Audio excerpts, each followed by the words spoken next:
Hello guys, so in this video we're going to be talking about the code. Excuse me. So mainly it's actually the UI. There isn't much that goes on in the business. But nevertheless, we're going to have a look at the business as well, and that's what we're going to start with.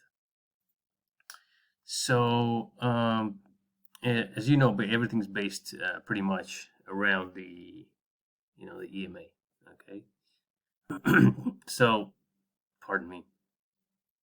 So there we go. So what we start off with, right, is actually initializing our MAs, right? So we got a bunch of MAs here, okay, and we just we initialize the whatever MA the user chooses. So it's either HMA, SMA, or whatever. That's pretty much where everything starts off.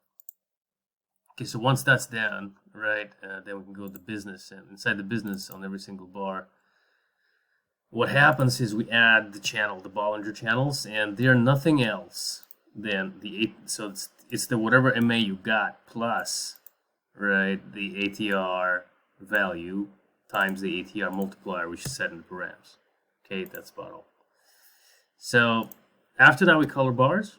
All right. So if we are not touching the top channel, right, and we color green. If we're not touching the bottom channel, we color red, and in all other cases we color dark orange.